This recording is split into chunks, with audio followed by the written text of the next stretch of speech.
de Jésus. Merci beaucoup, Pasteur Vicky, encore pour ce matin. Vous savez la manière dont nous avons adoré et loué le Seigneur. Deux fois, quand je vais parfois dans des églises, je me dis, Seigneur, je voudrais seulement, quand je serai là, pendant l'adoration et la louange, je ne prépare rien. Toi-même, tu me diras quel message donner. Et ce matin, j'avais amené un message. J'ai essayé de le changer. Je n'ai pas senti cette conviction-là de le changer. Alors je le garde. Je crois de tout mon cœur que ce message est pour vous. Et que le Seigneur vous bénisse. Y a-t-il quelqu'un à qui Dieu a parlé vendredi la nuit ou samedi? Tu as prié. Rappelez-vous, je vous avais dit j'allais vous demander, n'est-ce pas? Est-ce que Dieu t'a-t-il parlé? Dieu n'a parlé à personne? Amen. Dieu n'a parlé à personne. Ok. Que le Seigneur vous bénisse. Qui veut voir cette église aller plus loin? Qui veut voir cette église, Mireille Kassapa, aller plus loin? Êtes-vous sincère? C'est le désir de votre cœur? Que le Seigneur vous bénisse. Ce matin, je partage avec vous des choses qui vont nous aider à ce que notre église puisse aller de l'avant.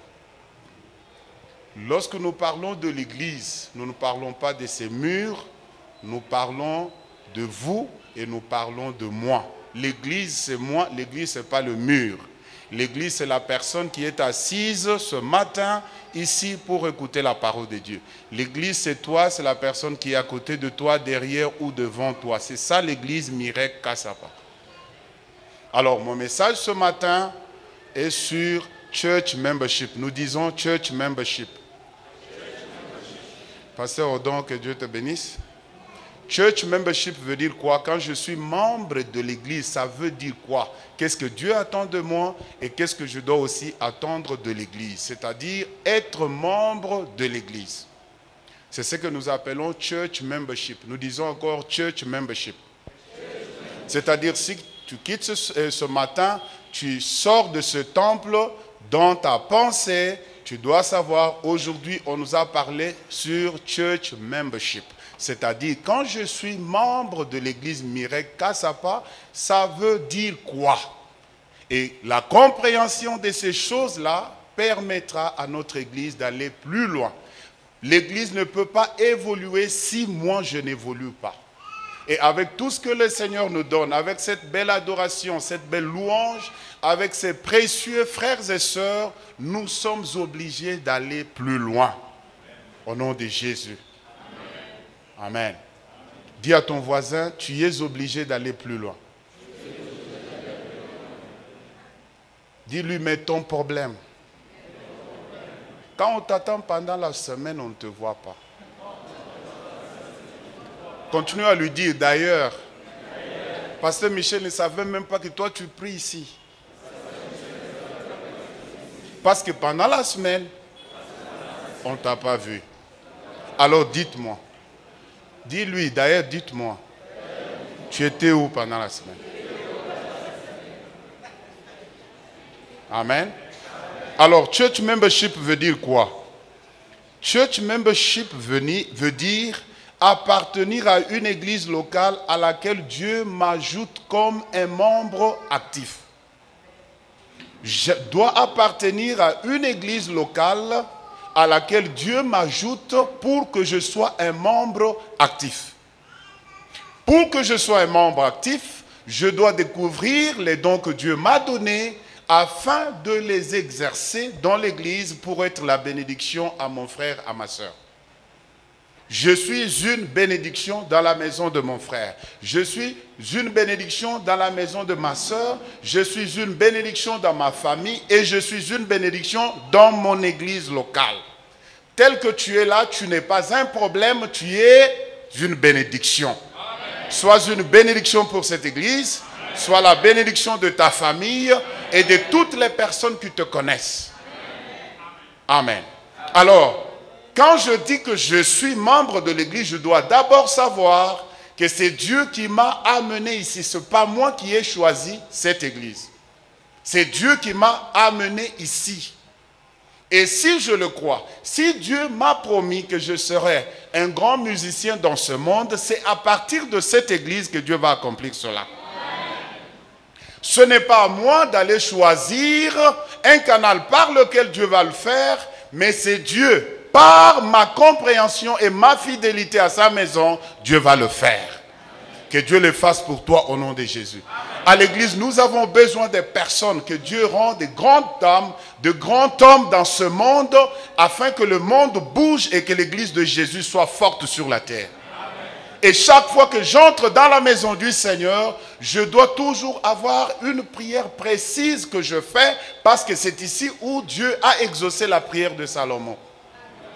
Il a dit à Salomon, j'exauce ta prière et ta supplication que tu m'as adressée. Je sanctifie cet endroit et j'aurai mes yeux et mon cœur ici toutefois que cette maison existera.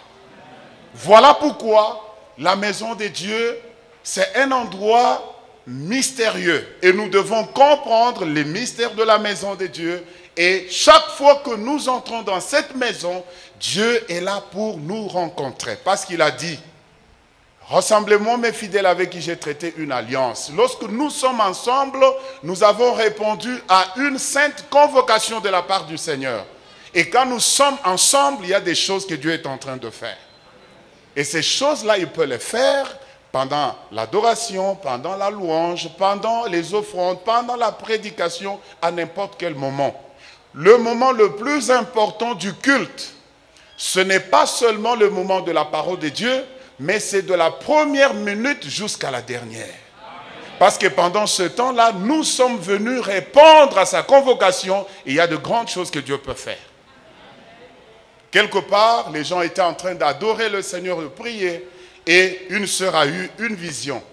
Elle a vu des anges, des hommes ou des personnes habillées en blanc, avec des paniers, et pendant que les gens étaient en train de prier, ces gens prenaient de leurs paniers pour mettre dans la vie des personnes qui adoraient.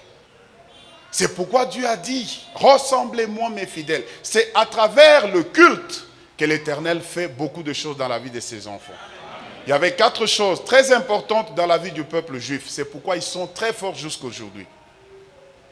Le culte, le temple, l'arche de l'alliance et aussi les sacrifices qu'ils amenaient. Partout où les enfants d'Israël partaient, ils n'oubliaient jamais ces choses. C'est pourquoi le système des synagogues, que nous pouvons appeler le système des cellules de prière, s'est développé lorsqu'ils ont été en exil loin du temple. Mais ils ont gardé leur pensée sur ces choses. Et chaque fois, une fois l'an, ils devaient retourner à Jérusalem pour aller offrir ces choses et recevoir la bénédiction de Dieu et retourner dans leur milieu d'exil afin de continuer avec la présence de Dieu. Et si nous comprenons ces choses, nous serons de chrétiens très forts et notre église fera de grandes choses ici, non seulement à Lubumbashi, mais partout dans le monde. Parce que du milieu de vous, Dieu va susciter de grands hommes, de grandes dames qui vont faire de grandes choses dans le monde entier. Recevez cela au nom de Jésus. Alors, Dieu m'a ajouté à cette église. Je suis membre de cette église. Dieu m'a placé sous l'autorité de mon pasteur afin qu'il fasse le discipulat sur moi pour que j'arrive à servir le Seigneur avant de retourner au ciel. Je vous ai dit le vendredi, sur cette terre, tout ce que nous ferons sur la terre va rester ici-bas. Mais les personnes que nous aurons gagnées pour le Seigneur, nous les amènerons devant le Seigneur. Je vous ai dit, lorsque nous nous présentons devant les tribunaux de Christ au ciel, après l'enlèvement de l'Église, chacun de nous recevra sa récompense. Il y a d'autres personnes qui recevront 3 couronnes, 4 couronnes, 5 couronnes. Et qu'allons-nous faire avec ces couronnes? Vous pouvez vous demander. Ces couronnes, nous allons les utiliser lorsque nous serons au pied du Seigneur pour l'adorer.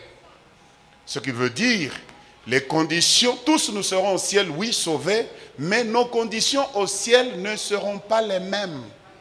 C'est comme quelqu'un qui vit au golfe et quelqu'un d'autre, je ne sais pas, vit dans les banlieues d'ici quelque part. Tous nous sommes à Lubumbashi, mais nos conditions ne sont pas les mêmes. Ça dépend de notre travail. Au ciel, ça sera la même chose. Nous sommes au ciel, nous sommes sauvés, oui, mais nous n'aurons pas les mêmes conditions de vie.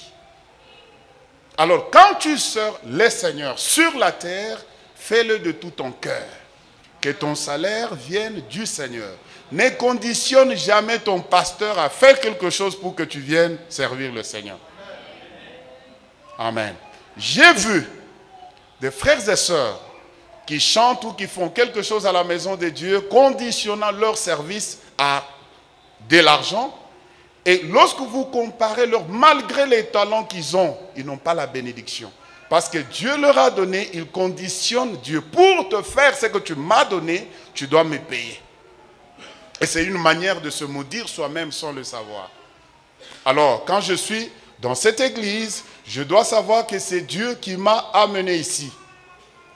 Acte 2, 47. Et le Seigneur ajoutait chaque jour à l'église ceux qui étaient sauvés. Ça veut dire quoi? Le Seigneur est celui qui ajoute.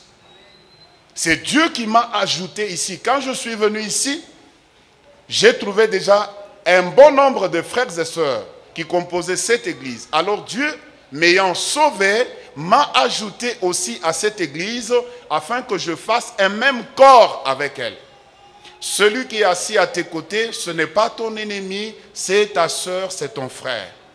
Quelle que soit sa tribu, quelle que soit sa langue, au ciel, Swahili, Chiluba, Lingala, français, toutes ces choses, nous les avons apprises sur la terre.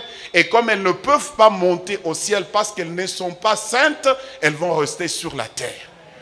Alors le jour où j'irai avec ce frère-là et cette sœur-là qui a le même sang que moi. Le sang que tu as aujourd'hui, c'est le sang de Jésus-Christ.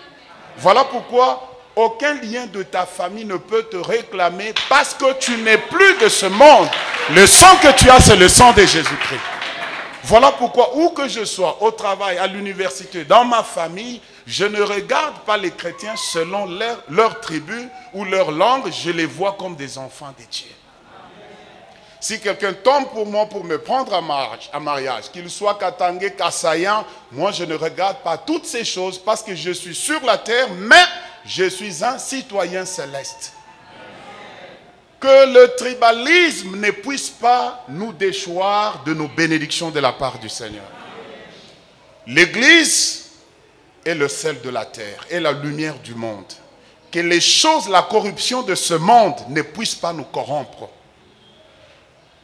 Le sang de Jésus, c'est le sang qui nous a réunis ce matin en ce lieu. Je ne suis plus de cette tribu-là parce que le sang que j'ai, c'est le sang de Jésus. Que le Seigneur vous bénisse. Amen. Alors, c'est Dieu qui m'ajoute ici. Dis à ton frère, je suis convaincu que c'est le Seigneur qui m'a envoyé ici. Alors, quand je suis membre d'une église, je dois me placer sous l'autorité et me soumettre au leadership de mon église à travers mon pasteur. C'est ce que nous lisons dans Hébreux chapitre 13, verset 17. Obéissez à vos conducteurs, Hébreux donc 13, verset 17. Obéissez donc à vos conducteurs, ayez pour eux de la déférence. Soulignez cette phrase-là, ce mot-là, déférence, car ils veillent sur vos âmes comme devant en rendre compte qu'il en soit ainsi, afin qu'ils le fassent avec joie et non en gémissant, ce qui ne vous serait d'aucun avantage. La Bible nous dit, lorsque nous sommes dans la maison de Dieu, nous avons la déférence pour le serviteur de Dieu que Dieu a établi pour nous. La déférence veut dire quoi? La déférence veut dire un haut respect que nous avons à l'égard d'une personne. C'est ce que nous appelons la révérence. Parce que ça, c'est Dieu qui dit. Vous devez avoir de la déférence aux serviteurs que Dieu a établis sur vous comme surveillants. Quand je suis membre de l'église, Mireille Kassapa, Dieu a établi sur moi un surveillant. C'est pourquoi quand on ne te voit pas à l'église, l'Éternel Dieu l'oblige à t'appeler. Quand on t'appelle, ça ne veut pas dire que toi tu es plus important que les autres. On t'appelle seulement parce que c'est le devoir que Dieu lui donne pour veiller sur chaque personne. Et la Bible utilise même surveiller. Vous savez quand on surveille quelqu'un, n'est-ce pas? Alors on doit te surveiller. On te voit en train de marcher sur une route qui n'est pas bonne. Tu dis comme David, Seigneur, si mes pieds sont sur la mauvaise voie, remets-les sur la bonne. Et ça, c'est le travail du pasteur dans votre vie.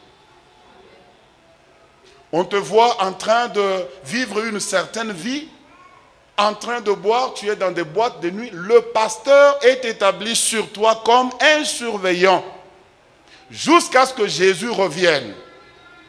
C'est pourquoi un enfant de Dieu devant son pasteur n'a pas une vie privée.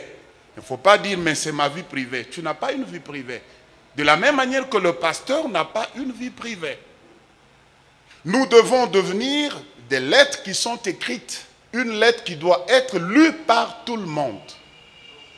C'est-à-dire, le pasteur est établi sur l'église comme un surveillant. Je ne vais pas vous donner la définition d'un surveillant parce que vous connaissez ce que les surveillants font. Ça ne va pas avec ta femme, le pasteur doit surveiller pour se rendre compte, se rassurer qu'entre toi et ta femme, la vie, il y a l'harmonie. Ça ne va pas entre vous, frères et sœurs, à l'église. Le pasteur doit se rassurer que vous avez de bonnes relations les uns envers les autres. Et l'église, pour qu'elle aille plus loin, nous devons tout faire pour éradiquer toutes les mauvaises habitudes qui nous divisent en tant que frères. Parce que c'est ce que le diable, pour troubler une église, le diable trouble d'abord les personnes qui sont là. Ce n'est pas possible que tu sois à l'église et que tu ne te parles pas avec une sœur ou avec un frère. Non, pasteur, pour ce qu'elle a fait, quand je la vois, je sens comme si mon cœur doit sortir. Si ton cœur sort, tu meurs. Et il n'y a rien qui va changer sur la terre à part ton absence. Il n'y aura toujours que 7 jours dans la semaine. 12 mois pendant l'année. Rien ne va changer. Amen. Alors tu dois tout faire. Les bénédictions de certaines personnes dépendent aussi des relations qu'ils ont.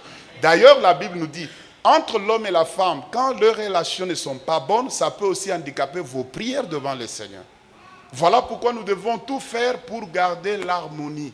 Quand ça ne va pas, quand tu as appris quelque chose, peut-être qui est vrai ou n'est pas vrai, ou qui n'est pas vrai, demande-moi. Mon frère, j'ai appris que toi, tu as dit ceci sur moi. Peut-être que ce n'est pas la vérité. Parce qu'il y a parfois des choses que nous avons apprises sur des frères et sœurs, mais qui ne sont pas vraies.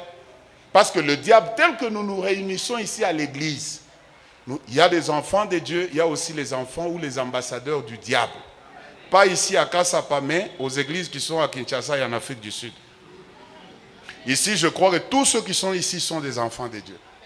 Parce que dans chaque église, il y a toujours des personnes que Dieu envoie, sauf ici à Kassapa. Dieu envoie aussi des personnes pour venir troubler les autres afin d'ouvrir une porte à l'ennemi afin de venir détruire l'église. Une maman est allée dans une église quelque part et dit, papa, moi mon travail c'est de Kosungaba pasteur. Donc c'était une femme qui était là pour séduire les hommes de Dieu. Il dit son travail à lui, à elle, c'est d'aider les pasteurs, elle dit même en temps de crise. C'est-à-dire quand ça ne va pas à la maison avec maman pasteur, pendant ces temps-là, c'est sa période. Alors ces gens-là viennent à l'église. Voilà pourquoi moi je dis aux membres de l'église, quand nous sommes à l'église, nous devons savoir, bien que nous avons le Saint-Esprit, à l'église il y a des filles d'autrui, les enfants d'autrui, les maris d'autrui et les femmes d'autrui. Même quand tu adores là, que cela ne puisse pas quitter ta pensée. Vous comprenez, n'est-ce pas? Voilà. Comprenez ce que je dis. Tout cela, c'est pour garder la présence de Dieu à l'église. La seule chose qui chasse la présence de Jésus d'une église à l'autre, c'est le péché. Et c'est le travail du pasteur de se rassurer que les membres de cette église ne marchent pas dans le péché. Vous savez, lorsque vous lisez les lettres qui ont été écrites à des églises en Asie, Apocalypse 2, 3, la Bible dit à une église, on y chantait, on faisait tout au nom de Jésus, on donnait les offrandes, on faisait des prophéties. Mais quand le Saint-Esprit montre la position de Christ par rapport à cette église, Jésus était à l'extérieur, toquant, voulant aussi entrer. Mais il n'était pas là, malgré tout ce qu'on faisait à l'église. Alors, ce que nous devons nous rassurer, ce dont nous devons nous rassurer chaque jour, c'est que la présence de Jésus est au milieu de nous. À travers la vie de la sainteté. Amen. Voilà. Et le pasteur est surveillant. Quand le pasteur fait ces choses sur nous, ce n'est pas, même si nous disons c'est pour nous contrôler, c'est ça même le terme. le pasteur doit nous contrôler pour qu'il se rassure que nous avons une bonne relation avec le Seigneur. C'est ça son travail. Quand il le fait, ne crois pas que toi tu es plus important que les autres. C'est ça, c'est son obligation de la part de Dieu de veiller sur tous les membres de Mireille Kassapa. Amen. Ayez pour eux de la déférence. On ne parle pas à un homme de Dieu comme on parlerait à n'importe qui. Que je vous dise quelque chose qui peut vous choquer? Que je vous dise quelque chose qui peut vous choquer. Vous savez, dans nos familles, telles que nous sommes là, ton père biologique peut, en dehors de la parole de Dieu, te maudire.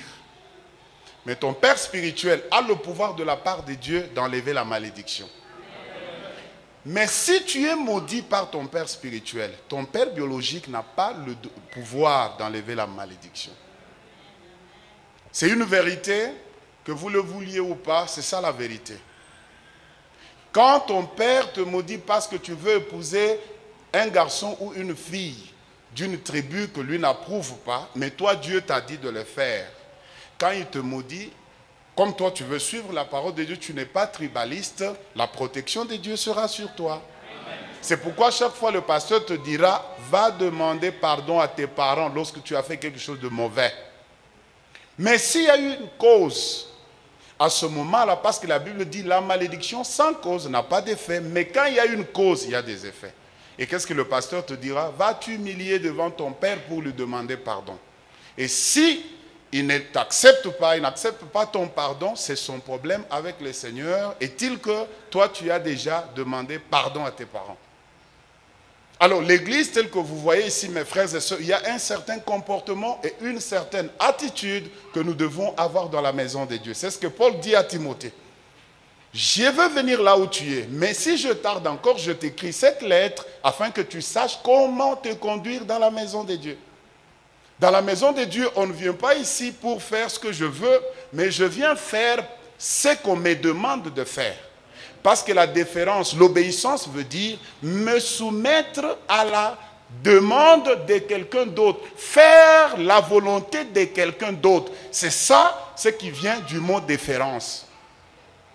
C'est-à-dire, quand nous venons ici à l'église, je ne viens pas pour faire ce que je veux faire, mais je viens faire ce qu'on me demande de faire. Un jour, j'avais un professeur, c'était un missionnaire américain. Il est venu, il a commencé une église en Afrique du Sud. Alors, il devait repeindre. Ils ont acheté quelque part, il devait repeindre. Le samedi, ils sont venus pour faire une réunion, pour décider sur la couleur que devait prendre le temple à l'intérieur. Le premier samedi, ils ne se sont pas mis ensemble, mis d'accord. L'autre disait, lui dit vert, l'autre dit bleu, l'autre dit rouge. Quand les autres disent rouge, non, non, moi je n'aime pas rouge. Rouge me rappelle le jour où mon père est décédé, il était en chemise rouge. Alors chaque fois que je vois rouge, l'autre dit, moi j'aime rouge parce que deuxième samedi, troisième samedi, pas d'accord. Quatrième samedi, le pasteur leur a dit, ok, revenons encore le samedi prochain. Le pasteur lui-même est allé acheter la peinture, la couleur de son choix. Quand ils sont arrivés à 9 h, le pasteur était déjà là à 8 h 30 avec ses enfants en train de repeindre. Alors les autres étaient en train de repeindre à murmure. Moi je n'aime pas cette couleur. Mais est-il que le travail était fait? C'est ça le leadership dans l'église. Quand il n'y a pas de leader, tout le monde va vouloir faire ce qu'il veut. Voilà pourquoi Dieu donne le leadership de l'église. Alors nous qui venons à l'église, la Bible nous demande la déférence envers ceux qui nous conduisent dans le Seigneur. Ce qui veut dire, je dois me soumettre à la volonté de quelqu'un d'autre. Vous comprenez, n'est-ce pas? Je dois me soumettre à la règle de quelqu'un d'autre. Tel que nous sommes ici, frères et sœurs, nous pouvons être à 100, à 1000. Quand il y a 1000, il y a aussi 1000 volontés. C'est-à-dire, si nous nous mettons ici pour dire, par exemple, que le culte commence à quelle heure? Les autres vont dire, moi j'aime 6 heures, l'autre 7 heures, l'autre 14 heures, l'autre ceci, cela. C'est là où le leadership doit intervenir pour dire, ok, venez à telle heure, le culte va commencer. Et tous, nous faisons quoi? Nous nous soumettons. Vrai ou faux? Quand il n'y a pas l'obéissance dans la maison du Seigneur, il n'y a pas moyen que les gens soient bénis. Mais quand il y a l'obéissance, il y a la bénédiction de Dieu dans la maison de Dieu. Dieu avant d'aimer les sacrifices, il aime d'abord l'obéissance. Vous êtes serviteur de Dieu. On vous dit, ce mois, nous parlons sur la prière. Je prépare mes enseignements sur la prière. Je ne viens pas ici pour dire, moi, Dieu m'a dit de parler sur l'organisation de l'église. Moi, Dieu m'a parlé sur les offrandes et comment les offrandes doivent être utilisées. Non, non. La Bible dit dans l'église primitive, ils amenaient leurs offrandes et ils mettaient au pied des apôtres. Ce sont les apôtres qui décidaient quoi faire avec les offrandes. Toi, tu ne peux pas venir donner la dîme. Tu viens donner la dîme au pasteur Vicky et tu lui dis, pasteur, dans la dîme là, prends 20%, donne à telle sœur. Prends 15%, donne à l'autre sœur. S'il n'est pas bon, il est méchant, il va te dire, frère, prends ton argent, va faire les dépenses comme tu veux. Alors, quand nous amenons nos biens, la Bible dit, amenez et mettez au pied des apôtres. C'est pour dire que ce sont les apôtres ou le leadership de l'église qui doit décider sur quoi faire avec l'argent. Ces choses doivent être bien comprises pour que l'église soit en paix. Parce que la Bible nous dit, quand l'église a commencé, l'église était en paix. Disons, l'église était en paix. Et l'église doit être en paix. Amen. Que le Seigneur vous bénisse. Comment fut formée la première église? Actes chapitre 2, 41-42. Ceux qui acceptèrent sa parole furent baptisés. Et en ce jour-là, le nombre des disciples s'augmenta d'environ 3000 âmes. Qu'est-ce qu'ils faisaient? Lisons ensemble. Ils persévéraient. 1, 2, 3. Nous ne sommes pas encore là. Actes chapitre 2, 41 à 42. Je voudrais que vous lisiez à partir du mot, là où il est écrit, ils persévéraient. Sommes-nous là? Dites à ton voisin, voici ma Bible, où est la tienne?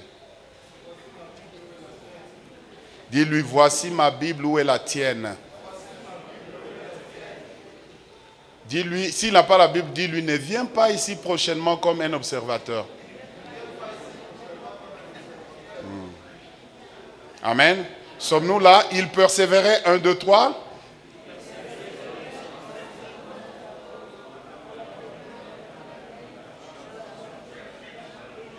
Voilà, c'est ça ce qu'ils faisaient. Ils persévéraient. En d'autres termes, les portes de l'église étaient ouvertes du lundi au dimanche. Parce que pendant ce moment, c'était des temps très difficiles. On tuait les chrétiens, on tuait les leaders de l'église pour mettre au christianisme. Alors leur politique était chaque jour, ils trouvaient leur sécurité dans la maison du Seigneur. Voilà pourquoi ils y allaient chaque jour du lundi au dimanche. Alors, qu'est-ce qu'ils faisaient? Ils persévéraient. Aujourd'hui, les chrétiens n'aiment pas les enseignements. Ils aiment les combats spirituels. Ce n'est pas mauvais. Mais tu dois savoir, Jésus a déjà vaincu tes combats sur la croix. Mais ça ne veut pas dire que tu ne dois pas prier parce que le diable est résistant.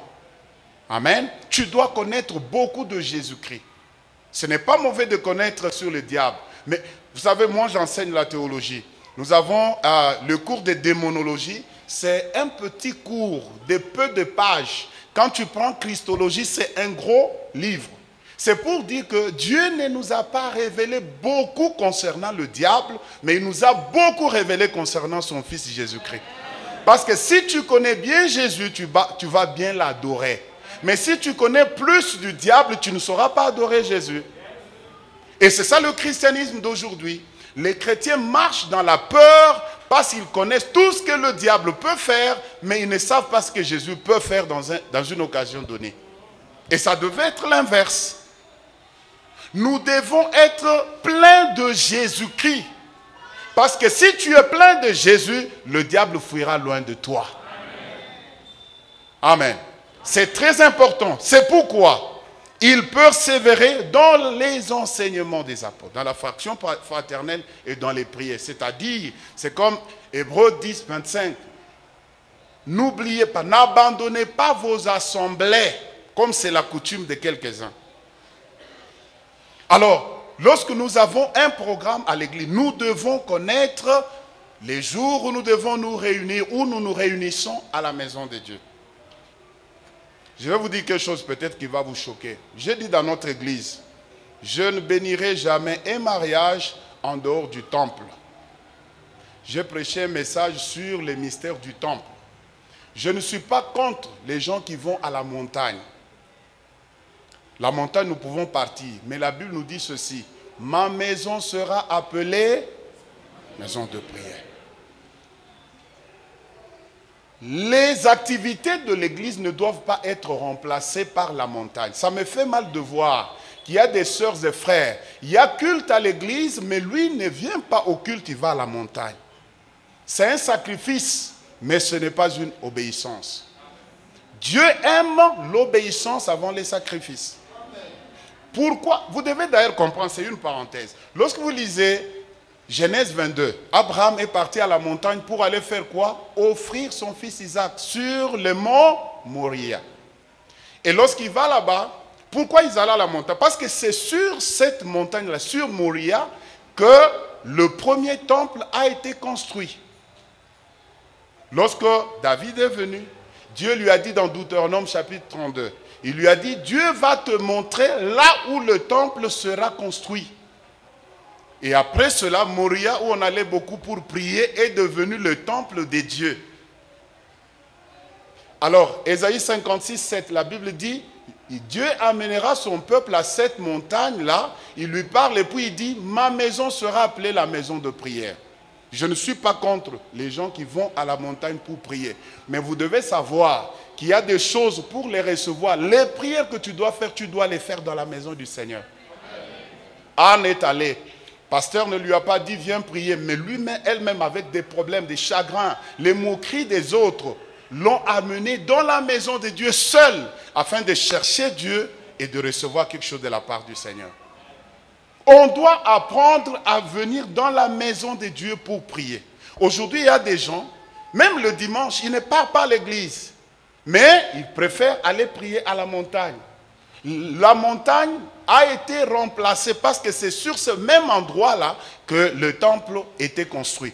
Même le troisième temple, après l'enlèvement de l'église, quelles que soient les difficultés que nous avons aujourd'hui entre les chrétiens et les arabes, le temple sera reconstruit sur le même endroit.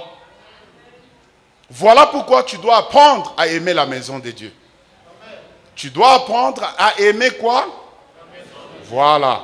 C'est le lieu que Dieu t'a donné. Parce que la prière que Salomon avait faite à Dieu, 1 Roi chapitre 9, lorsque vous lisez à partir du verset 1er, mais le verset 3, Dieu dit qu'il avait exaucé sa prière. Et Dieu a dit, mes yeux, mon cœur seront ici, dans cette maison. Parce que Salomon lui avait dit, même un étranger qui viendrait pour prier ici, pour n'importe quel problème, exauce-le du haut des cieux. Alors après cette prière, Dieu lui dit, j'ai exaucé ta prière. Tu ne peux pas venir ici, ou tu ne peux pas sécher le culte parce que tu es allé ailleurs. Non. Quand nous sommes chrétiens, la Bible dit, ce que nous avons lié sur la terre sera lié au ciel. Ce que nous délions ici sera aussi délié au ciel. Pourquoi? Parce que Dieu prend ce pouvoir, il le donne à ses serviteurs. Alors c'est nous qui avons dit à Dieu, mercredi, vendredi, dimanche, de telle heure à telle heure, nous serons dans ta maison. C'est un rendez-vous que nous avons donné au Seigneur. Alors, à cette date-là, ou à ce jour-là, à cette heure-là, en tant que membre de l'église Mirek Kassapa, Dieu veut ta présence dans sa maison. Parce que c'est un rendez-vous, c'est une convention entre nous et Dieu. Dieu attend tous les membres de cette église. Les jours des cultes, ils doivent être là à l'église. Tu ne peux avoir que 15 minutes. Le culte se termine à quelle heure le mercredi ou vendredi? Ok, je vais au travail, je vais à l'université. Je ne peux avoir que 15 minutes. C'est-à-dire, avant d'aller chez moi à la maison, lorsque je quitte le travail, je viens passer d'abord mes 15 minutes parce que Dieu sait que j'étais au travail. Et je ne peux pas être là à l'heure parce que j'étais à l'université. Alors, je ne peux avoir que 15 minutes. Alors, avant d'aller à la maison, je viens passer mes 15 minutes à la maison de Dieu. Même si j'arrive, je participe seulement à la dernière prière de clôture. Je dois être là. Et après cela, je dois aller à la maison de Dieu. Et je dois aller chez moi. Et chaque fois que tu entres dans la maison de Dieu, tu dois avoir une prière spécifique que tu dois faire au Seigneur. Seigneur, tel que je suis entré aujourd'hui, voici mon problème. Même si c'est seulement 2 minutes, tu les passes et après, tu pars chez toi à la maison. Ce lieu où nous sommes, mes frères et sœurs, Lorsque Jacob, dans Genèse 28, est arrivé à Luz, Luz était un endroit ordinaire. Mais lorsqu'il est mort de lui-même, lorsque Dieu lui est apparu, lorsqu'il a eu la vision, lorsqu'il s'est réveillé du sommeil, il a dit, je ne le savais pas, ce lieu est redoutable. C'est ici la maison de Dieu, c'est ici la porte des cieux. Tu as besoin de la révélation pour que tu comprennes les mystères de la maison du Seigneur. Mais si tu viens d'une manière ordinaire, tu seras comme Jacob. Il est arrivé à Luz, il ne voyait rien sur l'endroit. Il fallait que Dieu intervienne pour qu'il arrive à voir la réalité de l'endroit où il était. Et c'est là où il a vu une échelle qui reliait le ciel et la terre, et les anges de Dieu montaient et descendre sur l'échelle. Les anges montaient avec les problèmes et ils descendaient avec des solutions. C'est ainsi que lui qui était mort KO quand il est arrivé à Luz, lorsqu'il s'est réveillé, il avait de la force. Beaucoup de besoins sont partis, il n'a désiré que 3 choses. Amen. Je voudrais que tu arrives au point où tu sais que quand j'entre dans la maison de Dieu, je dois avoir une certaine attitude. Je ne viens pas à l'église pendant que les gens sont en train d'adorer. Moi, je parle à des sœurs, à des frères pour leur dire que j'ai amené la marchandise pour vendre. Non. Quand je suis ici, je ne parle à personne. Il n'y a que 2 activités. Soit je parle à Dieu, soit c'est Dieu qui me parle. Je ne peux parler à quelqu'un d'autre que quand je sors du temple. Parce qu'ici, il n'y a que 2 activités. Soit c'est moi qui parle à Dieu à travers la prière, l'adoration, ou après j'entends Dieu me parler à travers la prédication ou à travers une prophétie ou une parole de connaissance. Alors si nous entrons dans la maison de Dieu avec cette compréhension-là, nous verrons que nous ne déploierons pas beaucoup d'efforts, mais notre présence avec la présence de Dieu nous accordera la bénédiction. Amen. C'est ici où Dieu a choisi pour que nous puissions venir avec nos offrandes, avec nos sacrifices, avec nos dîmes. C'est ce que la Bible dit. Alors tout ce que nous devons faire pour le Seigneur, nous le faisons à travers notre église locale. C'est pourquoi un chrétien ne peut jamais avoir 2 églises locales. Un chrétien ne peut jamais avoir 2, 3 pasteurs. Tu n'as qu'une famille, tu n'as qu'un père. Sur les plans biologiques, sur les plans spirituels, c'est la même chose. Tu ne peux pas avoir 2 églises, 3 églises, 2 pasteurs. Où tu te dis, moi je suis un chrétien international. Moi j'entre partout. Le corps de Christ est mystique, moi aussi je suis mystique. Un jour au deuil, un frère est mort. On arrive. On dit que le pasteur de ses frères vienne pour faire la prière. 3 pasteurs se lèvent, se mettent là. Maintenant, comme ils étaient courtois, qui doit faire la prière? Il dit non, il était à l'église la semaine passée, même hier dimanche, même le dimanche passé. L'autre aussi dit la même chose. Il y a des gens, il est dans 3 églises, il s'organise et tu ne sais même pas comment il fait tout pour s'organiser. Il est toujours présent partout dans ces 3 églises. Mais la seule chose qu'il a quand même permise à ces 3 pasteurs, ils se connaissent maintenant, ils peuvent s'inviter dans des séminaires. On ne sait pas qui est le pasteur de l'église. Tu ne peux avoir qu'une église. Et c'est ça ce que Dieu attend de toi. C'est pourquoi la Bible dit dans Hébreux 10, 25, n'abandonnons pas notre assemblée. C'est-à-dire quand Dieu te voit partout, tu vois, ton identité c'est l'église Mirek Kassapa. C'est là ta maison. C'est ça ta famille spirituelle. Dis à ton voisin, moi ma famille spirituelle c'est ici. Je n'ai qu'un seul père. Toi aussi, tu es mon frère, tu es ma soeur. Amen. Pourquoi? Parce que vous êtes membres d'une même famille. Amen. Alors, si je comprends que c'est ici où Dieu m'a amené, je dois avoir la dévotion pour la maison de Dieu. Je dois avoir la dévotion pour la maison de Dieu. Pourquoi? Parce que l'Église est le corps de Christ. Je dois l'aimer. Je dois me sacrifier pour le corps de Christ. Tout ce qui ne va pas, je dois tout faire pour répondre aux besoins, satisfaire aux besoins de mon Église. Pourquoi? Parce que c'est le seul corps de Jésus-Christ. Vous savez, Joseph d'Arimathée était l'un des disciples de Jésus, mais il était disciple en secret parce qu'il était une autorité, à cause de certaines responsabilités. Lorsque Joseph est allé un jour, il connaissait la valeur de Jésus. Mais lorsque Jésus est mort, Joseph est allé voir la tombe où on avait placé le corps de Christ.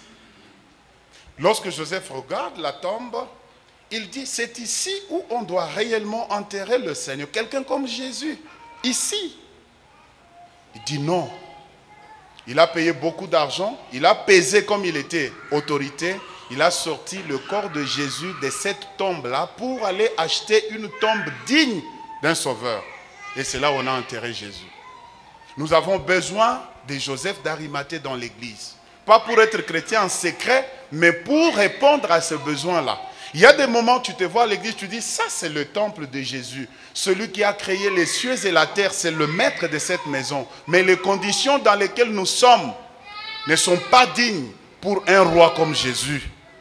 Il faut que je change. J'ai déjà entendu quelqu'un qui dit, je ne veux pas faire mon mariage dans notre église parce que notre église n'est pas propre. Comment l'église deviendra-t-elle? Sera-t-elle propre si toi, tu dépenses beaucoup d'argent pour ton mariage, mais ton église est dans les conditions où elle est? Seigneur, une tombe pareille, il faut que j'achète, que je dépense beaucoup d'argent pour mon Seigneur, afin qu'il soit quand même enterré avec dignité d'un sauveur. Parfois nous sommes à l'église, tu regardes les conditions dans lesquelles le culte se passe, mais quand tu vas chez toi à la maison, ta maison est dans des conditions impeccables. Nous avons besoin de personnes qui ont leur cœur à la maison de Dieu pour transformer la maison du Seigneur. Afin que lorsque nous venons ici, que nous nous sentions vraiment confortables dans la maison du Seigneur. Pourquoi vous voyez les églises comme les églises catholiques et les autres? Les autorités préfèrent aller là-bas pour, à part, en dehors d'autres raisons, c'est parce que c'est confortable. Nous avons besoin de personnes pareilles. Tu regardes la maison de Dieu, tu dis, je prie quand même ici. Mais allons-nous toujours continuer à prier dans les mêmes conditions? Une personne seulement avec la bonne volonté peut transformer cet endroit. Et je veux que cette personne-là soit toi. Amen. Au nom de Jésus. Et quand tu pries, le Seigneur, tu pries avec les besoins de l'église. Et quand tu pries de cette manière-là, le Seigneur te bénira parce qu'il sait que tu es la main qui va bénir cette église. Reçois-le au nom de Jésus. Alors, parce que l'église c'est le corps de Christ, je dois l'aimer. Comme la Bible dit, Marie, aimez vos femmes comme Christ a aimé l'église et s'est livré lui-même pour elle. Lorsque tu regardes bien la manière dont tu as aimé ta femme quand elle était fiancée, pas pour les mariés qui sont ici, les mariés qui sont en dehors de Kassapa, ton amour était plus fort. Moi je me rappelle, je suis venu ici, je prêchais à l'église de la grâce, j'ai vu une sœur dans la chorale, je l'ai fiancée, je suis parti. Alors quand je lui ai envoyé son premier téléphone, je lui avais envoyé. Vous savez, quand tu envoies comme ça, qu'est-ce que tu cherches à gagner? Le cœur. Alors elle m'a dit, quand j'ai vu le téléphone, j'ai commencé à pleurer, j'ai dit, j'ai atteint ma mission. Parce que mon objectif était, quand elle est ici, même si elle voit un autre homme, qu'elle devienne aveugle, qu'elle ne voit que moi. Et c'est pourquoi j'envoyais certaines choses pour toucher son cœur. Aimer comme Dieu a aimé l'église. Et je me rappelle, beaucoup de personnes aussi ici, quand tu étais fiancé, tu avais des petits noms là que tu donnais à ta femme. Aujourd'hui, quand elle appelle, tu dis quoi? Tu as oublié chérie et tout ça. Tu parlais le français comme un Français. Mais aujourd'hui, tu commences à parler français comme un louchois devant ta femme. Tu as oublié que vous venez de très loin ensemble. Tous les petits noms là n'existent plus. Pas pour toi, mais toi tu continues, tu as même ajouté d'autres noms. C'est quoi? Mouyej, c'est quoi? Dis-moi, c'est quoi? Pourquoi tu m'appelles toujours comme ça? Dis, je vais te rappeler. Tu ne rappelles jamais. Tu as oublié que cette femme-là a quitté ses parents. Elle a même changé son surname pour toi. Et aujourd'hui, tu ne veux plus entendre parler d'elle. Je bénis le Seigneur parce que les frères de Mireille Kassapa sont toujours en amour avec leurs femmes. Que Dieu vous bénisse. Et vous, femmes, vous devez savoir, pour que l'homme donne son cœur à toi, tu dois le respecter. C'est ce que les hommes demandent, le respect seulement. Tu ne dois pas parler à ton mari. Tu te dis, Seigneur, l'homme que tu m'as donné, c'est un crocodile ou c'est un chat? Un ami à moi a engrossé une fille quand on était encore aux humanités. Et moi je dis, tu fais souffrir cette femme, la manière dont je te vois, la manière dont tu la traites. Il dit, mon frère, cette femme que tu vois ici, même quand je viens avec la bonne intention de dire aujourd'hui je vais rester avec ma femme, mes enfants, tout ça, quand tu arrives, elle fait toujours des mauvaises choses. Son mari n'était pas chrétien, c'était un ami à moi. Quand moi je l'insulte, je me limite à sa maman. Elle, quand elle reprend, elle commence par mes cousins, mes frères, mes soeurs, pour se terminer au grand-père. L'autre fois, j'étais à l'église, quelque part, une soeur vient me dire, pasteur, moi même si mon mari me dit le matin, chérie, même si j'avais déjà mis le poulet dans l'eau pour dire aujourd'hui nous mangeons le poulet, quand il vient me dire aujourd'hui je vais quand même manger le poulet, je sens toujours un esprit à moi qui me dit change. Et au lieu du poulet que j'avais déjà mis dans l'eau, je peux même aller changer pour préparer le Thompson. Et quand tu viens à la maison de Dieu, tu pries en langue pour que Dieu change les choses. Avant que Dieu les change, toi tu dois d'abord changer. Ton mari ou ta femme ne changera jamais aussi longtemps que tu n'auras pas changé. Le changement commence par moi. La plupart des fois, nos problèmes conjugaux ne changent pas parce que la femme attend que l'homme change et l'homme aussi attend que la femme change. Et vous devenez comme quelqu'un qui attend un bateau à l'aéroport. Le bateau n'arrivera jamais à l'aéroport. Un pasteur, un frère païen a vu sa femme à l'église, responsable dans l'un des départements. Le pasteur passe sur la rue, le frère dit, pasteur, bonjour. Pasteur, chez moi, zéro. Tout le travail que tu fais là, pasteur, zéro. Vous savez, la Bible nous dit, pour changer ton mari, s'il n'est pas chrétien, c'est ton comportement qui va changer ton mari. Ce n'est pas quand tu vas beaucoup prier. Et tu dois aussi savoir que tout ce que tu fais, c'est pour ton mari. Et je vous dis quelque chose, les mamans. Le mari, quand il est parti au travail le matin, peut-être très tôt matin, il t'a laissé endormi, n'est-ce pas? Quand il rentre le soir et il te trouve comme il t'a laissé là, il a passé toute la journée dans une belle ambiance avec une secrétaire. Quand il demande un papier d'hypothécaire seulement, on amène ce papier-là sur un plateau. Et cette secrétaire-là, avant même d'aller dans le bureau de ton mari, elle se parfume. Elle a passé l'ambiance toute la journée dans cette ambiance-là. Quand elle rentre le soir vers 17h, comme tu es maman qui prie beaucoup, il te trouve avec des chaussettes de différentes couleurs. N'est-ce pas? Alors cet homme-là ne parle pas en langue comme toi. Après avoir passé toute la journée dans cette belle ambiance-là, elle arrive chez toi, c'est comme si l'ambiance a stoppé. Croyez-vous qu'elle peut toujours continuer à mieux faire? L'onction nous enseigne toutes ces choses-là. L'onction, ce n'est pas seulement la prière. Fermons la parenthèse. Amen. Marie, faites quoi? Aimez vos femmes. Quand vous aimez votre femme, vous ne l'accuserez jamais devant votre maman. Même si elle s'est fâchée, elle a mal parlé, tu n'iras jamais l'accuser chez ta maman. Parce que ta maman va rester avec cela au cœur chaque fois qu'elle la verra venir. Même si elle vient avec quelque chose qu'elle lui a acheté, ces paroles-là vont toujours remonter de son cœur. Alors il faut savoir protéger votre femme et savoir aussi protéger votre mari. Nous disons Amen pour les mariés. Que le Seigneur vous bénisse. Alors, comme je suis membre d'une église, qu'est-ce que je dois connaître dans ma dévotion envers mon église? Parce que nous n'avons qu'une seule église. Et cette église-là, c'est mon église locale. La première chose, en tant que chrétien, que je dois connaître de mon église, je dois d'abord connaître la doctrine de mon église. Le mot doctrine veut dire seulement enseignement. Quelles sont les choses que mon église approuve? Quelles sont celles qu'elle désapprouve? Tu ne peux pas être ici. Ton pasteur ne t'a jamais enseigné sur autre chose, mais on te voit pratiquer ces choses-là en dehors de l'église. Tous les faux prophètes ici, tu as leur nom sur ton téléphone. Même les prophètes que tu as rencontrés à la montagne. Parce qu'on m'a dit que les prophètes de la montagne, là, commencent aussi à bouffer la dîme à la montagne, la dîme de la montagne. Vous demandez à un prophète, il vous dit, pasteur, moi je n'ai pas d'église là-bas, moi mon église est sur la montagne, je me nourris des dîmes perdues. La dîme perdue, c'est-à-dire des personnes qui ne donnent pas à l'église, mais qui vont à la montagne. On vous donne des prophéties qui vous effrayent, et c'est là où vous allez donner vos dîmes.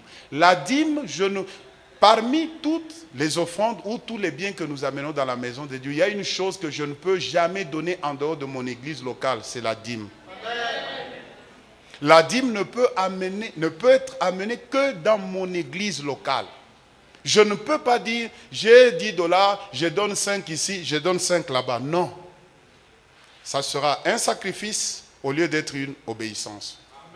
Amen.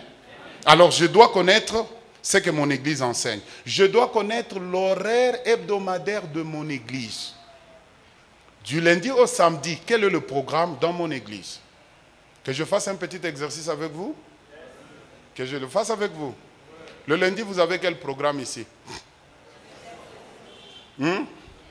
Parlons comme un seul homme. Et parlons français. Il ne faut pas... Quand tu entends que les autres ont fini avec Sion, toi aussi tu termines avec Sion. Non. Ok, nous avons intercession le lundi. Vrai ou faux? De quelle heure à quelle heure?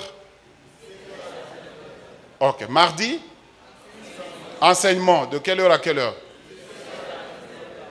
Je vais regarder maintenant des personnes en face. Mercredi? Il n'y a rien ici. Ok, jeudi? Évangélisation. Non, non, que les pasteurs ne parlent pas. Moi, je vous pose la question. Vous avez évangélisation jeudi? Et quoi encore? Répétition? Et quoi? Papa? Reçoit aussi. Ok. Vendredi? Culte. De quelle heure à quelle heure? Les autres apprennent avec moi ensemble aujourd'hui. Samedi, nous avons quel programme? Pardon?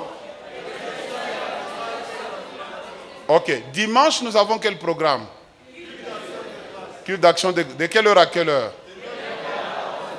9 heures à? Alors, tu es entré aujourd'hui à quelle heure ici? Voilà, n'est-ce pas? Tu connais que nous commençons de quelle heure à quelle heure? Et aujourd'hui que nous avons un visiteur, est-ce que nous nous attendons à sortir à la même heure? Amen. Non, parce que vous deviez sortir à 11 heures, n'est-ce pas? Moi, on m'a donné la parole à quelle heure? C'est à 11 heures que j'ai pris la parole. Alors, si on me donne la parole à 11 heures et nous devons quitter à 11 heures, je viens seulement, je vous dis Amen, nous sortons? Tu es entré ici à quelle heure aujourd'hui? C'est là le problème. Vous savez, j'ai entendu le pasteur dire, il commence à faire froid. Mes frères, s'il faisait froid, il n'y aurait pas eu de frères ici en t-shirt ou en chemise manche courte. C'est-à-dire, Jésus, nous devons l'adorer in season and out of season. Qu'il fasse froid, qu'il fasse chaud, nous gardons notre temps avec le Seigneur. Parce qu'au travail, on n'a pas changé l'heure du début du travail. Vous continuez à quitter encore très tôt matin pour arriver au travail 5 minutes avant. La même chose que nous faisons pour les biens matériels, nous devons aussi le faire pour l'église de Jésus. Jésus nous permet de lui montrer notre amour, surtout quand ce moment-là est très précieux pour nous. Si tu donnes à Jésus un temps qui ne te coûte rien, Jésus ne pleurera pas parce que pour qu'il pleure, il fallait d'abord voir les frères de Lazare pleurer. Si tu donnes à Dieu quelque chose qui ne te coûte pas, ne crois pas que parce que ça ne t'a pas touché, ça va toucher le cœur de Jésus. Dans tout ce que tu fais, tu dois donner le meilleur à Jésus. Ton temps, d'abord. Il fait très froid, mais moi je sais qu'à 9 heures, je dois être au culte. Je fais tout pour être à l'église à 9 heures. Il y a des frères et sœurs, depuis que tu es membre de cette église, tu n'es jamais entré ici à 9 h moins. Et c'est par là que la délivrance devait commencer. Quand tu es sérieux envers le Seigneur sera aussi sérieux envers toi. Moi, dans notre église, l'autre fois, je vois, nous commencions à 18 h 30. C'est à 18 h 30 que le modérateur est en train de parquer sa voiture. Et à 18 h 30, il y avait déjà quelqu'un d'autre à la chaire.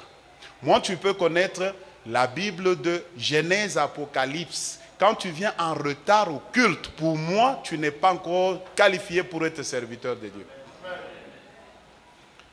Tu viens en retard, 5 minutes après culte, tu es musicien, je ne sais pas quoi.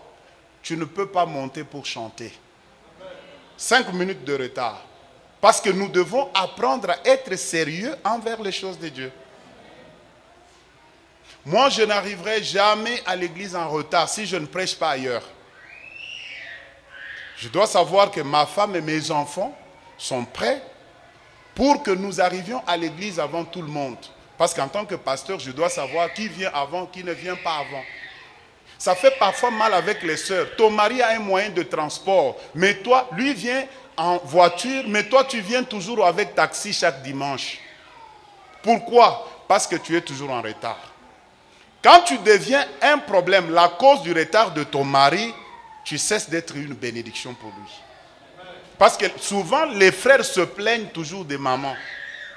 Pasteur, ça devient comme Adam et Ève dans le jardin d'Éden. La femme que tu m'as donnée. La femme que tu m'as donnée. La femme que tu m'as donnée. Maman, qu'on ne vous apprenne pas qu'il faut apprêter les habits des enfants ou les déjeuner le samedi soir. Ce n'est pas le matin. La plupart des gens ici repassent leurs habits le matin. Et parfois, il n'y a pas de courant. Tu dois apprendre, même les offrandes, tu dois apprendre à les préparer à partir de la maison. Tu ne viens pas à l'église ici pour chercher les changes. Non, je n'ai que 1000 francs. Est-ce que tu n'as pas des 500? Parfois, j'ai vu dans une église où quelqu'un là, calmement, il vient avec un billet, il met là-bas, lui-même s'échange. Mes amis, nous sommes avec la maison. Alors, c'est par confiance qu'on te laisse faire ça, parce que nous ne savons pas. Tu as mis 5 francs, mais tu as pris combien? Tu ne peux pas faire cela dans la maison de Dieu. Toi, tu viens ici, tu deviens comme Dieu.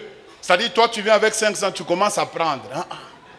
Viens avec ton offrande préparée à partir de la maison. Et à partir de la maison, tu pries, tu dis, Seigneur, parce que l'offrande, c'est un acte d'adoration.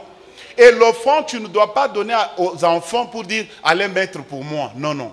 Toi-même, tu te lèves. Quand tu as le temps de venir donner ton offrande, c'est un acte d'adoration.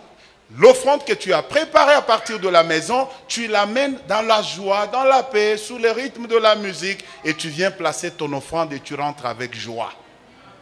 Tu ne dois pas donner aux enfants ou à quelqu'un d'autre, va mettre pour moi. Non, non, ça ne se fait pas comme ça. Dis à ton voisin, tu as compris ce que le pasteur a dit?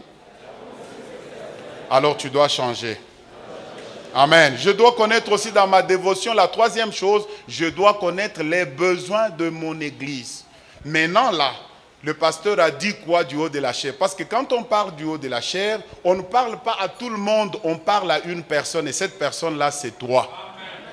Qu'est-ce qu'on a dit? Quels sont les besoins de notre église pour le moment? Sommes-nous en train de construire ou d'acheter ou faire quoi? Et moi, quand je pars, je prie pour que Dieu me bénisse afin que je réponde aux besoins que le pasteur nous a présentés. En commençant par les serviteurs de Dieu et les servantes de Dieu. Tous ceux qui font quelque chose dans la maison du Seigneur. Amen. Les besoins de l'église. La quatrième chose dans ma dévotion, je dois connaître mon pasteur et les serviteurs de l'église. Plus loin encore, je dois connaître même la date d'anniversaire de mon pasteur. Que je vous pose une question? La date du pasteur de pasteur Vigui, c'est quand? Voilà. C'est déjà passé, n'est-ce pas, pour cette année? Avril. Le 20? Le 22. Donc, cette semaine. Le jeudi. Ok. Si j'étais là, parce que je voyage demain, j'allais voir ce que toi tu as préparé pour ton pasteur. Vous savez, ces petites choses que nous faisons pour notre pasteur, ça ça lui donne la joie, ça lui donne l'amour de prier, l'amour d'aimer les membres de l'église et d'aller prier pour eux. Savez-vous que la plupart des pasteurs, moi je suis pasteur, je vous dis, la plupart des pasteurs trouvent que leurs églises, les premiers combattants de leur vie, les opposants de leur vie, c'est à l'église. Et ça ne devait pas être ainsi. Voilà pourquoi la Bible dit dans Hébreux 13, 17, il ne faut pas qu'ils vous servent en gémissant. Parfois, même les femmes des pasteurs et les enfants des pasteurs sont aimés ailleurs, sauf dans leur église. Et ça ne bénit pas. Moi, je vois mes enfants, par exemple. J'ai béni le Seigneur pour les gens que nous avons à l'église. Mes enfants, quand nous prions, quand ils donnent des requêtes de prière, ils parlent toujours des autres enfants. Daddy, tel enfant dans telle famille. Quand nous sommes allés à l'école, ils n'avaient pas de lunchbox, ils n'avaient rien à manger pendant la récréation. Parlons quand même, prions pour ça, ils n'ont pas de documents. Ça, ce sont les enfants du pasteur dans la maison. Et quand ils viennent à l'église, parfois, il suffit seulement que l'enfant du pasteur passe par ce micro et que le micro tombe. Les anciens gardent ça pour la réunion prochaine. Dans les divers là. Pasteur, bon, dans l'église ces derniers temps, nous avons un grand problème de micro. Il paraît qu'il y a des enfants qui se sont organisés. Lui sait que c'était l'enfant du pasteur. Alors il va demander à l'autre, ancien, c'est quel groupe d'enfants là? Pour que l'enfant dise, ce sont les enfants du pasteur. Maman pasteur, n'en parlons pas. Si seulement elle a changé, même Dieu l'a béni seulement avec un véhicule. Et qu'elle vous voit en cours de route, elle vous salue en klaxonnant. Tu vois comment maintenant? Elle nous salue en klaxonnant. Mais ma chère, moi j'ai une voiture. Quand je vous vois, je dois descendre pour vous saluer et puis aller. Quand je vois encore quelqu'un, je descends, je vous salue. Réjouissons-nous avec la bénédiction des autres. Le problème avec les chrétiens aujourd'hui, c'est quoi? Il est trop facile aux chrétiens de pleurer avec ceux qui pleurent plutôt que de se réjouir avec ceux qui se réjouissent. Et c'est ça, c'est que moi je définis comme la sorcellerie. Pas ici mais ailleurs.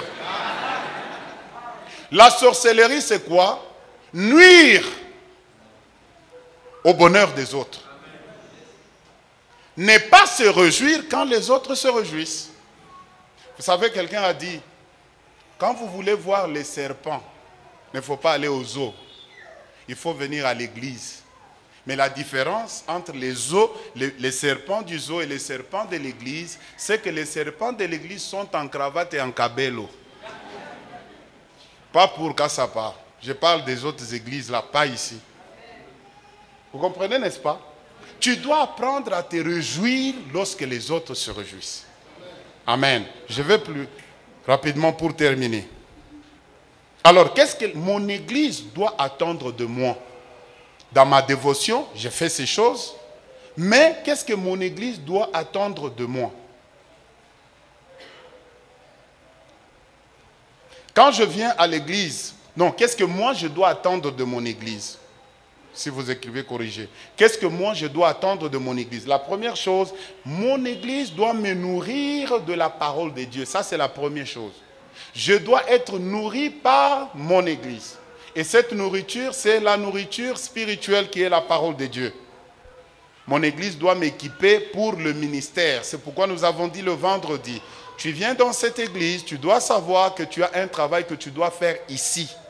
C'est pourquoi Dieu t'a donné les dons de l'esprit. Il y a ceux qui ont déjà le ministère, mais ça va se développer avec le temps. Tu n'es pas ici sans aucun don de l'esprit. Quand est-ce que tu l'as reçu? C'était le jour où tu as donné ta vie à Jésus comme Seigneur et Sauveur. C'est ce jour-là. Le Saint-Esprit, Dieu le Père, Dieu le Fils sont venus habiter en toi. Et à ce même moment-là, tu as reçu au moins un don de l'Esprit. Et tel que tu es là, il y a des dons. Dieu s'est investi en toi pour que tu travailles dans cette église qui est ta maison.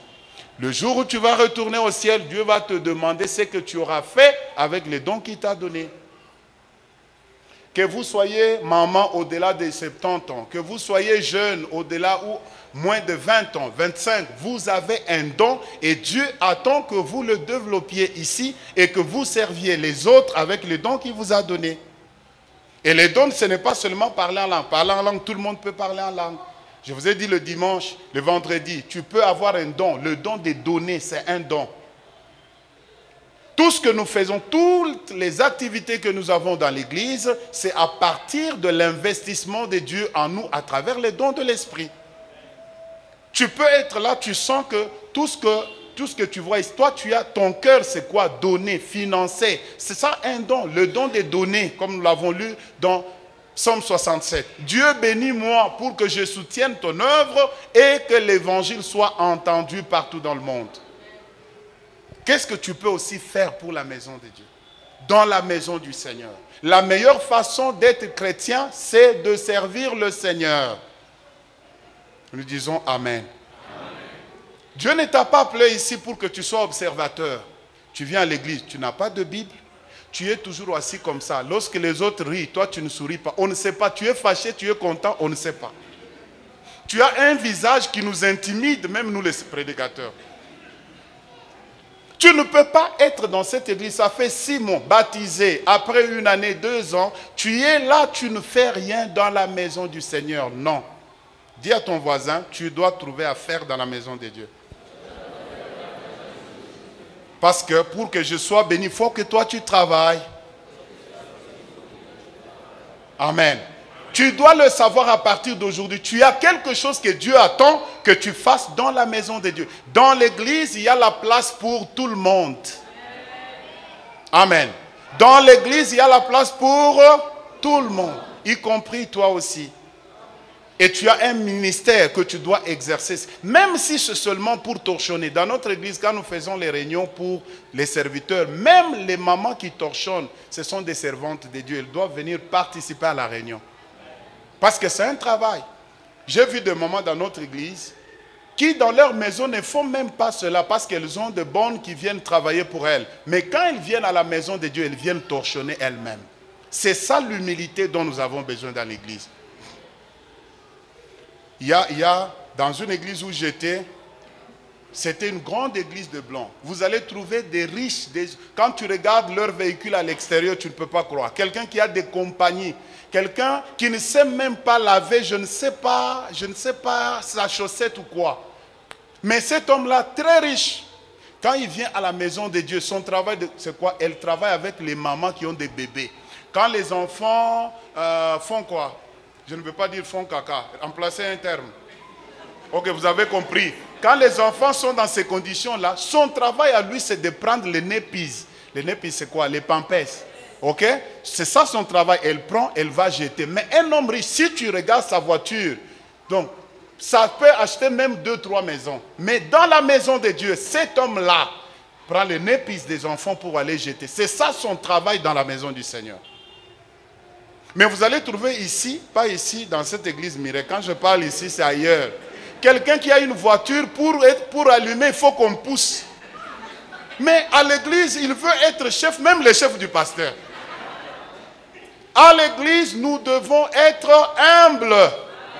Vous comprenez cela? Même si toi tu parles, mais il ne faut pas avoir l'attitude telle que, moi dans cette église, je ne vois pas un frère qui peut me prendre en mariage. Il y avait une sœur comme ça à l'église.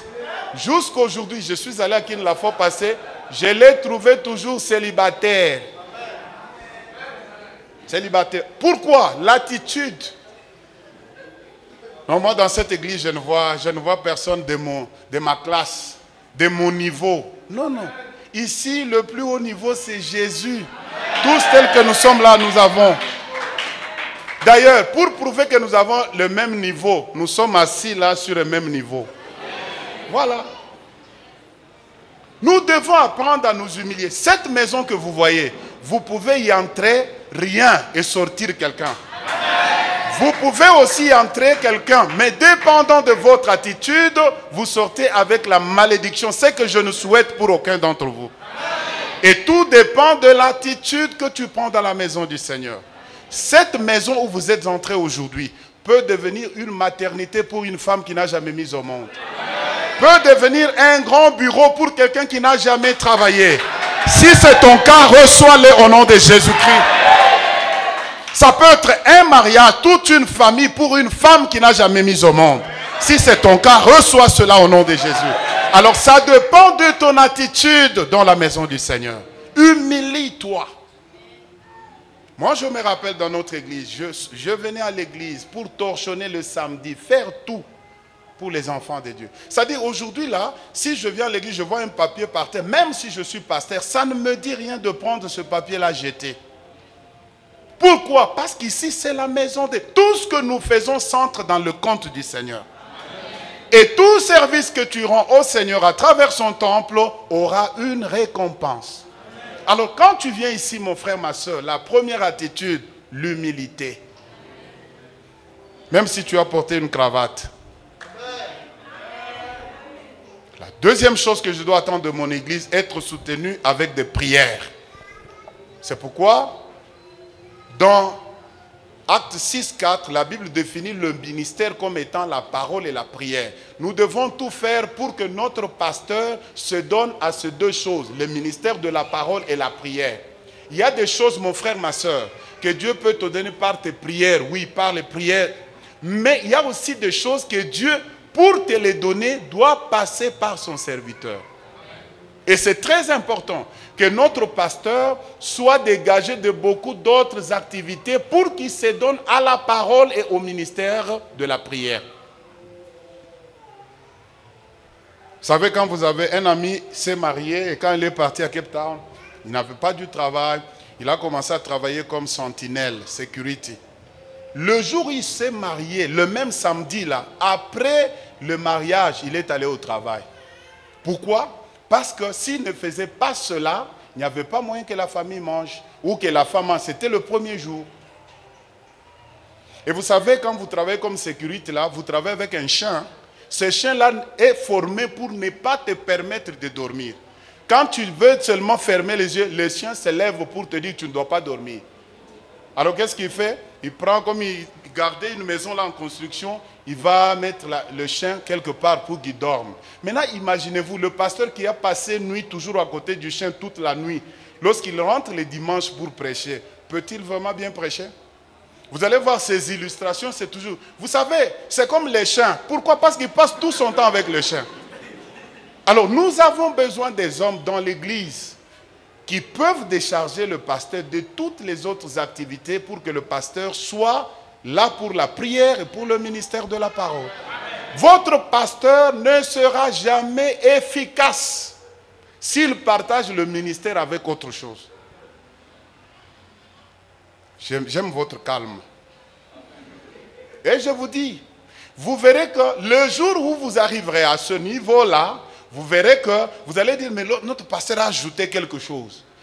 Moi, je suis pasteur, je vous dis, quand vous partagez le ministère avec beaucoup d'autres choses, mon grand frère était pasteur, il nous disait, moi, si je travaille ici, c'est seulement pour vous.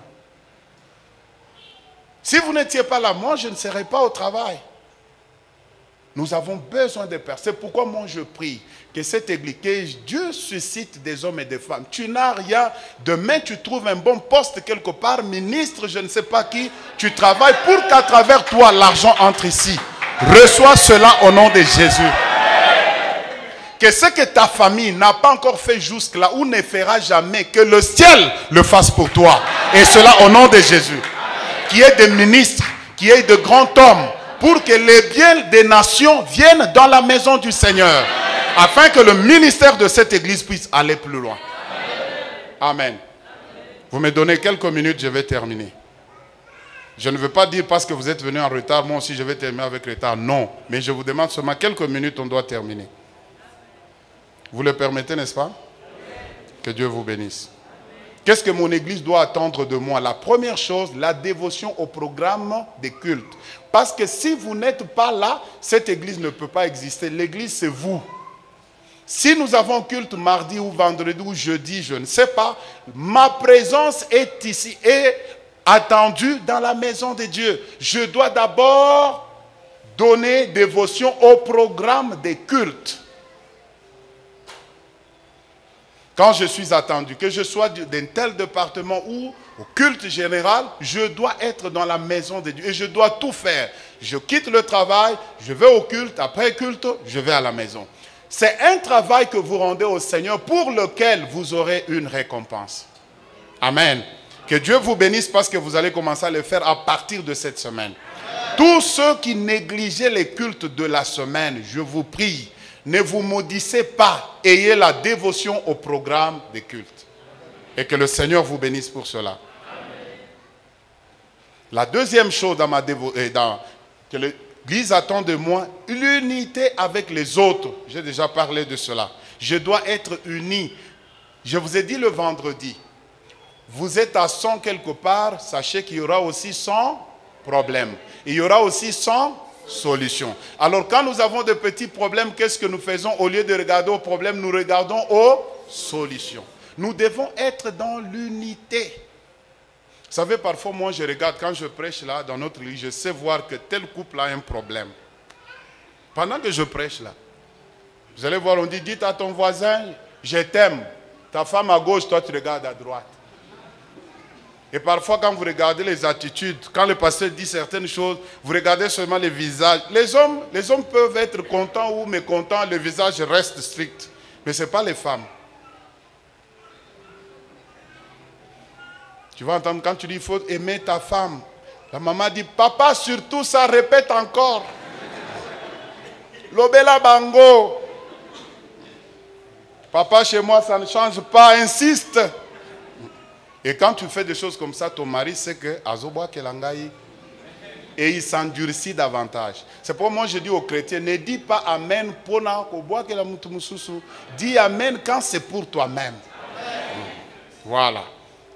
Parce que ton mari va encore, tu vas voir après culte là, il est seulement, à côté de toi, il laisse seulement l'argent de transport à une soeur. Dis, donne-lui, il est parti. Ça dit que ton attitude à l'église l'a encore endurci.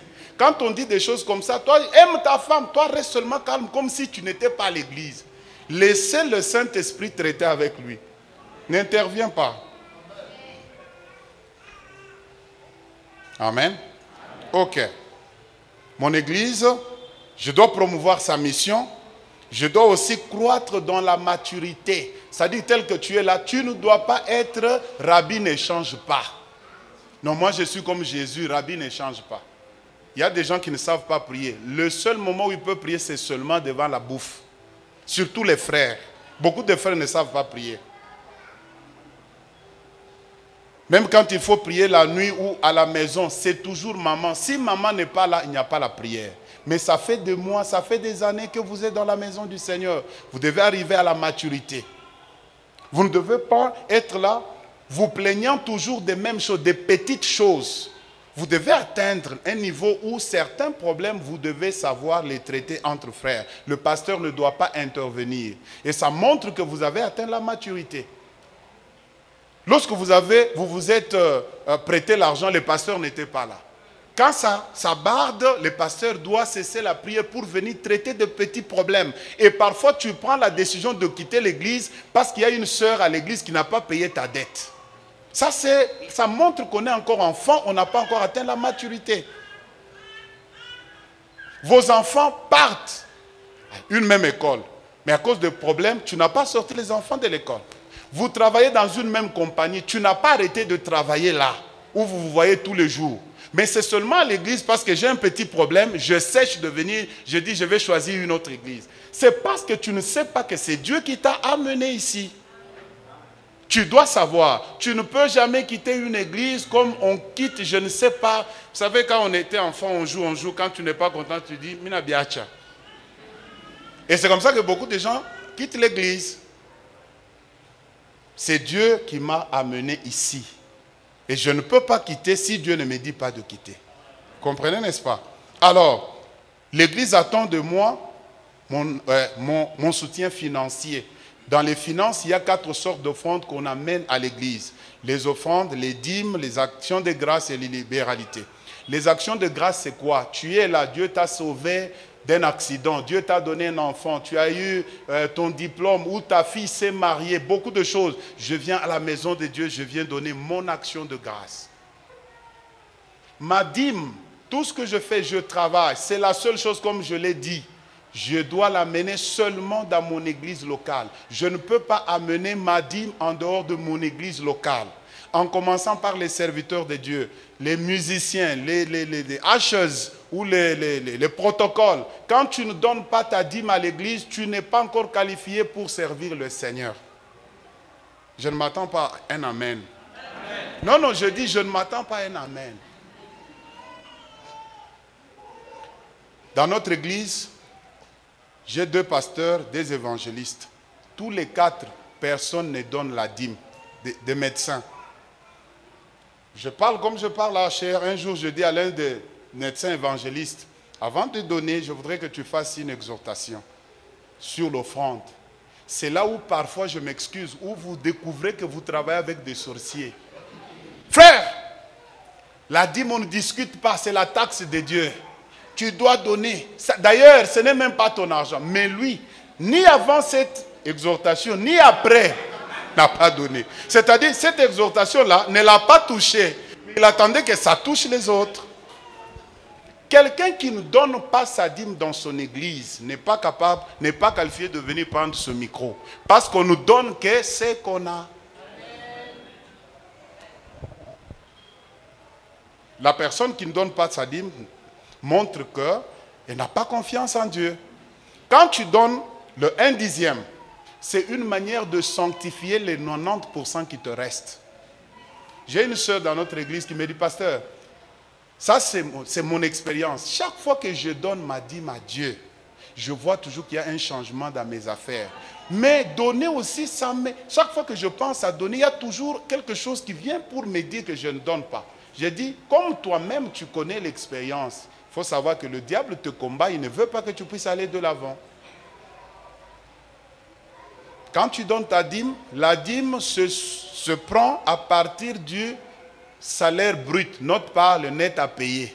Parce que dans le net à payer, si tu avais des dettes, la compagnie a déjà souscrit toutes ces choses-là.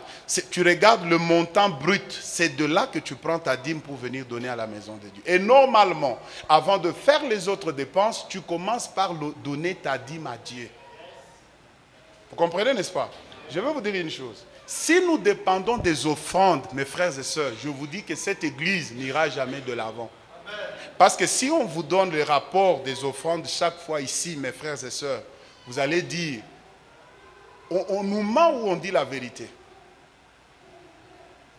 Ne soyez pas impressionnés par le nombre, je dis même pas ici, ailleurs, le nombre de personnes qui passent pour donner. Ne soyez pas impressionnés. Si on compte, on vous donne les rapports hebdomadaires, vous allez dire, mais comment avons-nous acheté les micros? Dieu m'a béni. Je dois regarder la maison en dehors des offrandes, en dehors des dîmes. Je dois savoir faire des libéralités. Libéralité, c'est quoi? Je regarde par exemple dans notre église. Je dis par exemple, nous n'avons pas, ou bien sur l'estrade, je regarde que ces tapis ici sont déjà vieux. Qu'est-ce que je dois faire? Seigneur, bénis-moi. Dès que j'ai l'argent, je commande tapis. Je dis au pasteur, pasteur, la couleur là te va. Le pasteur dit non. Prochainement, on va faire le bleu, mais tel bleu. Le pasteur ne sait pas ce que tu organises. Tu achètes, tu viens avec des beaux tapis, tu amènes dans la maison de Dieu. Des rideaux, par exemple, tu regardes. Quand nous sommes en train de prier, si on peut mettre les rideaux, toi-même, dans ta communion avec le Seigneur, tu te dis, voici ce que j'amène. Tu peux ne pas acheter, mais tu dis au pasteur, pasteur, j'ai cet argent ici, je voudrais que ça puisse aller à ceci, à cela. Ça, c'est un don de libéralité. Vous comprenez, n'est-ce pas?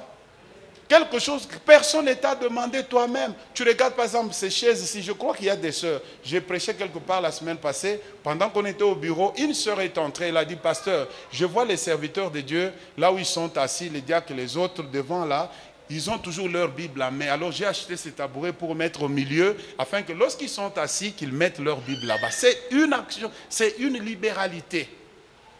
Pourquoi? Parce que c'est ta maison. Dans ta maison, il n'y a personne qui vient te dire, maintenant là, il faut mettre les carreaux. Tu regardes ici, par exemple, tu dis, je voudrais que notre église puisse avoir des carreaux. Toi-même, tu dis, Seigneur, bénis-moi. Lorsque Dieu te bénit, tu regardes, tu dis, j'avais mis cela dans ma tête. Et le jour où je viendrai prochainement, on trouve les carreaux ici. Pourquoi? Parce qu'il y a un frère ou une sœur qui a dépensé l'argent pour cela. Ça, c'est une libéralité. Nous avons besoin de ces choses. N'attendez pas toujours que le pasteur vienne ici pour nous dire toutes ces choses chaque fois. Parfois, les pasteurs sérieux ne disent pas tout. Même quand les choses les concernent, ne disent pas tout. Nous avons besoin de personnes qui ont leur cœur à l'église. Tu regardes, on ne t'a rien dit. Toi-même, tu dis, je vais faire ça pour la maison de Dieu. Pour que les gens, lorsqu'ils viennent, qu'ils trouvent quand même que ton église est confortable. Que Dieu te trouve ce matin pour le faire. Les offrandes.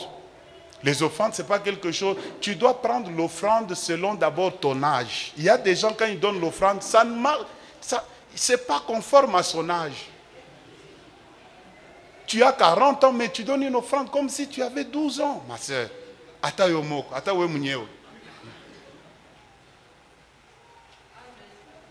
Amen.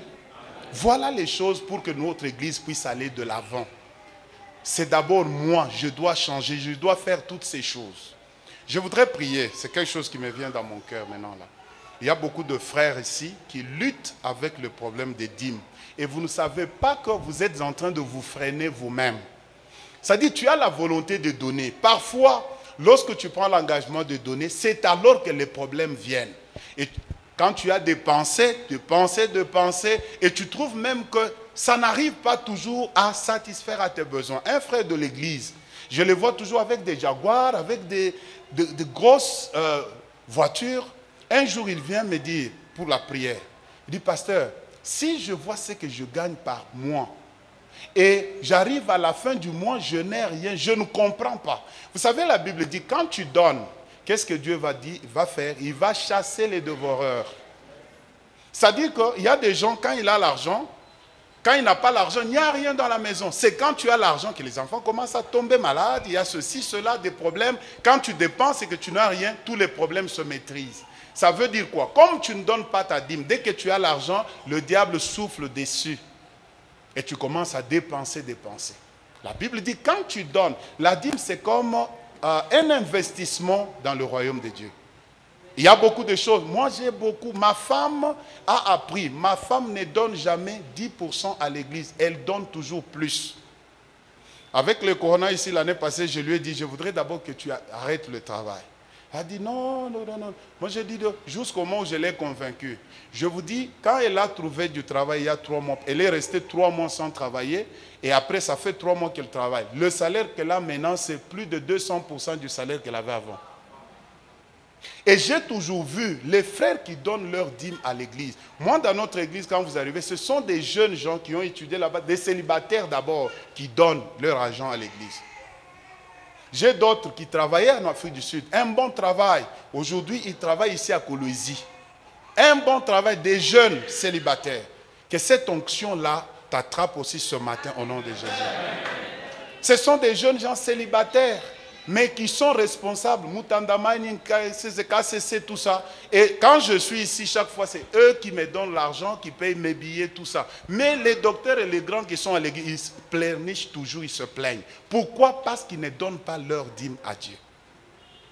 Je voudrais que ce matin, l'Éternel Dieu t'ouvre les écluses des cieux. Si tu es là, tu as la volonté de donner. Et chaque fois que tu veux donner, tu as toujours un combat entre toi. Je voudrais que tu viennes, nous allons prier. N'aie pas peur.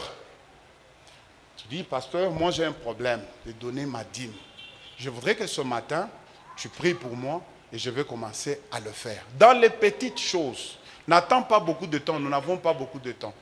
Si tu es là, fermons nos yeux. Si tu es là, tu te mets debout, tu viens, on va prier. Merci.